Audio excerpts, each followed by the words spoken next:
we see an early bird and a night owl in their natural habitats. The early bird rises with the sun, springing out of bed abuzz with energy. As the day goes on, they slowly get more and more exhausted, until finally crashing around sunset. Meanwhile, the night owl rises long after the sun, stumbling groggily from their bed. After about 30 minutes, or a cup of coffee, they begin to come to life.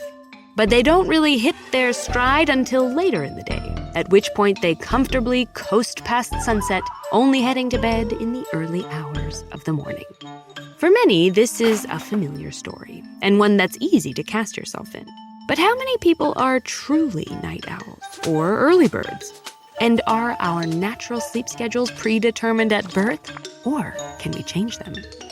The truth is there's a lot of space between these extremes, and most people fall somewhere in the middle. These behaviors are determined by our circadian system, which is anchored by a pair of nerve cell clusters located in the anterior hypothalamus.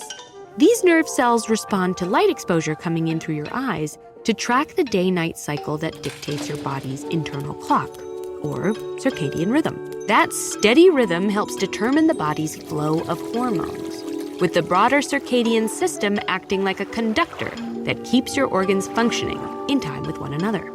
And a major part of that performance is managing the body's transitions between being awake and being asleep.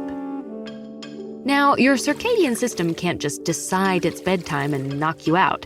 However, by tracking how much light you typically get and when in your waking hours you usually get it, the system can make predictions about when you're likely to need sleep and prepare your body accordingly.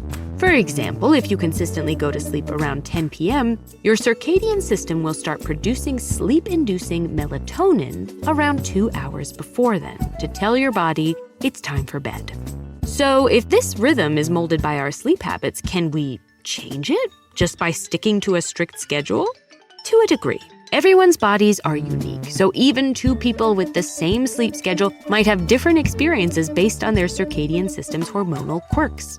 For example, where early birds generally flood with cortisol just before waking up, night owls often have their cortisol peak roughly 30 minutes after getting up.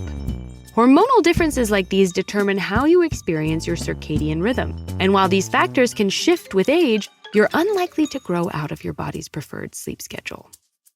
That said, you can cultivate habits to help or hinder your circadian rhythm.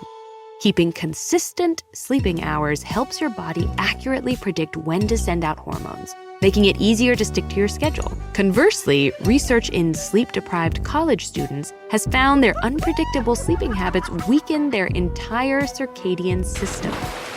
Compromised circadian rhythms are less effective at coordinating organ functioning and can incur health risks like metabolic disorders and vulnerable immune systems.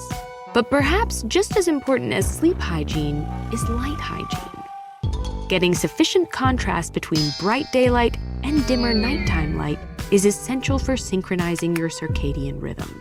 And nothing establishes this contrast better than sunlight. Even on overcast days, sunlight is much brighter than standard indoor lighting. So if you're typically awake during the day, try getting outside as soon as possible to teach your body when to be active and alert. It's difficult to maintain a sleep schedule that pushes against your body's preferences. And even if you succeed for months, it only takes one bad night to send your circadian system back to baseline. But whether you're an early bird, night owl, or somewhere in between, it's important to remember that as long as you're consistent, there's no wrong time to wake up or go to sleep. What matters most is getting enough rest for the day ahead. So what happens to your brain and body when you skip sleep altogether? Find out with this video. Or watch this one to find out what causes insomnia and whether or not it's possible to break the cycle of sleeplessness.